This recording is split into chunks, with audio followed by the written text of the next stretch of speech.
Soal tidak mahu pertemuan tiga penjuru, ya, sebab kita nak mengelak mudarat yang lebih besar, itu hujah yang saya kira dah bermain lama, dan di kalangan orang UMNO yang paling hardcore pun, kalau saya boleh guna istilah itulah, saya ingat orang UMNO pun boleh faham logik tu, mengelak tiga penjuru. Tapi bercakap tentang tiga penjuru ni, sudah tentu kami di kalangan kami orang UMNO mahu UMNO dominan, disebabkan kekuatan asas yang UMNO ada, dengan menghormati kekuatan asas PAS terutamanya dan rakan-rakan lain yang ada dalam coalition. Adakah PAS boleh terima kedudukan dominan UMNO yang UMNO nak? Dan kalau PAS boleh terima, adakah juga PAS demi penyatuan yang Tuan Haji sebutkan tadi, boleh juga membantu mengurus kawan kita PPBM juga untuk menerima hakikat dominasi UMNO itu? Adakah itu satu perkara yang boleh PAS terima? Baik.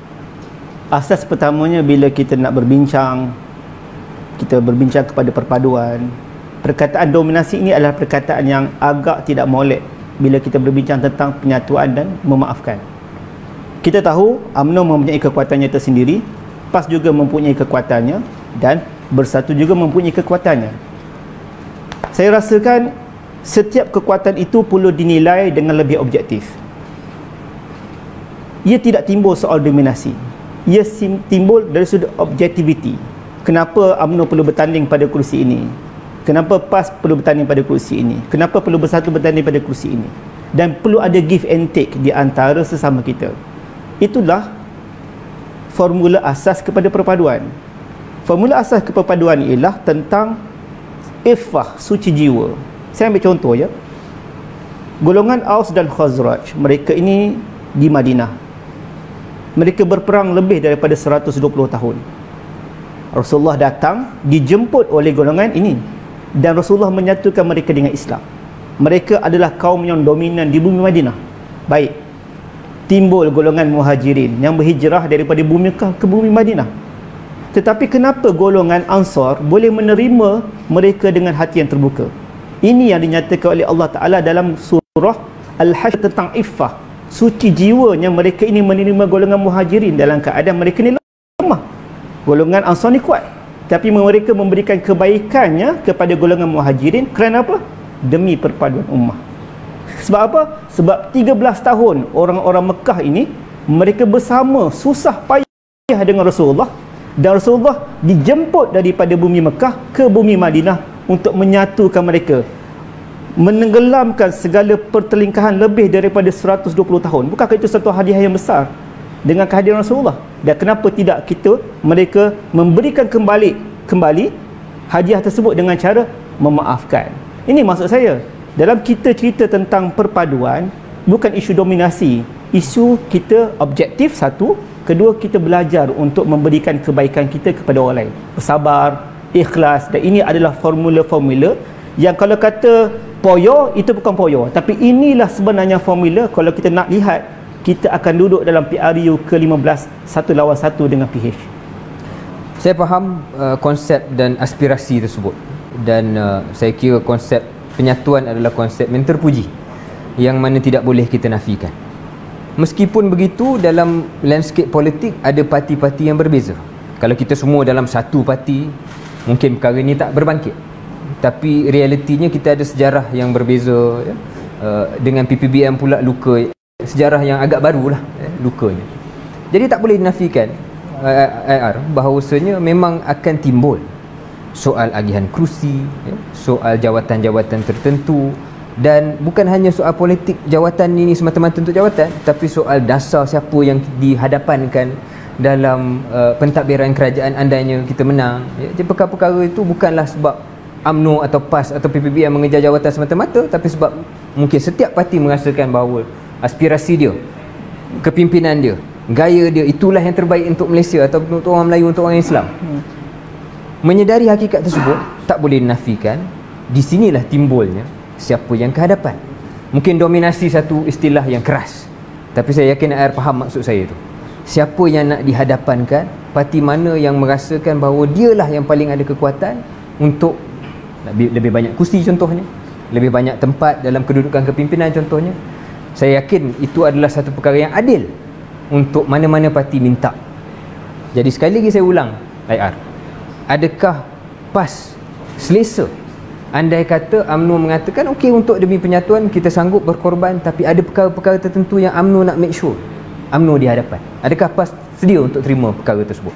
Sebab itu saya katakan tadi, keadilan adalah meletakkan sesuatu di tempatnya. Itu maksud objektiviti. Bila kita berbincang, kita tahu akan ada sedikit kepayahan dan kesulitan, sebab luka di antara UMNO dan Bersatu juga dirasai oleh PAS.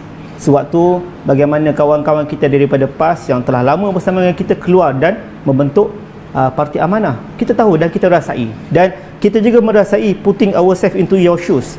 Bagaimana nak menerima mereka kembali adalah satu perkara yang amat sukar. Tetapi kalau kita melihat perkara ini dari sudut objektif, ya, dan didatangkan dengan sifat ansor tadi, iaitu berlapang dada, memberi. Ya, contoh kita kata UMNO dah ada berapa kursi sekarang ni? Kalau ditambah-tambah semua ada lebih kurang 50 kursi. Dalam kes objektif berkira dalam PRU ke-14. Jadi, kalau berbincang dengan PAS kursi, kan, ada beberapa kursi-kursi yang kita estimate, kita anggar winnable. Kenapa tidak UMNO membuka seluas-luasnya, kata kalau PAS baru menang 18, why not kami bagi lagi kursi supaya PAS menang kepada 40 kursi, supaya lebih kurang sama je kita berdua. Nampak? Itu yang saya maksudkan suci jiwa. Walaupun di sana akan ada sedikit kesukaran, sebab kita melihat perkara itu bukan dari sudut pembahagian kursi, juga kepada orang bawah, pekerja-pekerja kita, mindset rakyat dan sebagainya.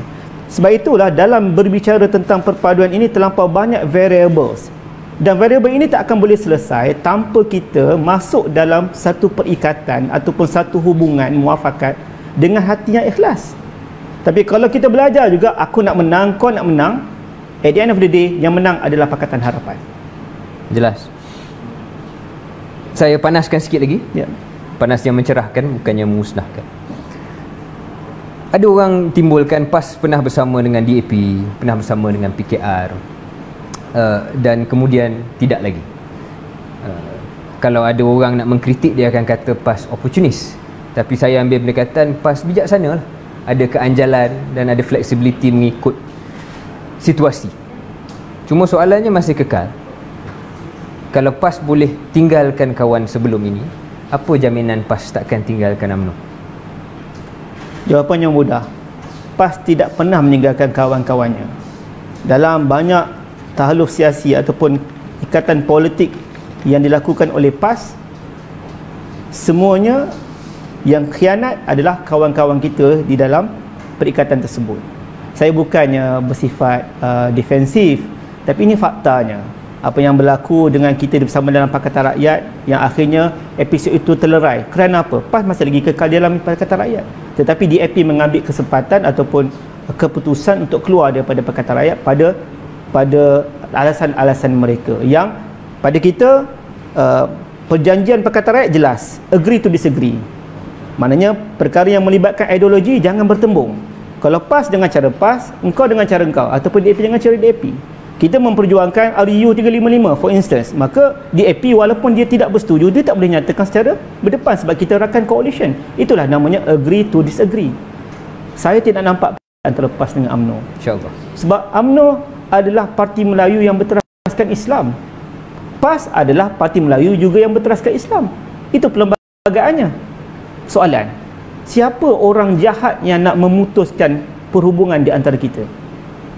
Timbul juga persoalan. Bersatu juga merupakan parti Melayu yang berteraskan Islam. Siapa sebenarnya yang mahukan UMNO tidak memaafkan Bersatu? Siapa yang mahu sebenarnya UMNO dan PAS berpecah kerana ego ataupun kerana musuh-musuh dalam selimut yang dilihat mahu memecahkan kita? Dan apakah kelebihannya? Saya ulang 3 kali dah. Apakah kelebihannya kalau PAS bersatu dan UMNO pecah? Kelebihannya ada pada Pakatan Harapan. Apakah equationnya bermula daripada situ, ataupun kita muhasabah balik kepada parti-parti kita sendiri, siapa aktor-aktor yang bertanggungjawab yang ingin memusnahkan hubungan ini? Ini kita kena betulkan, dan ia bukan datang daripada UMNO semata-mata. PAS juga perlu melihat di dalam PAS, Bersatu juga perlu melihat dalam Bersatu. Yang paling penting, kita sebagai anak muda perlu melihat titik pertemuan.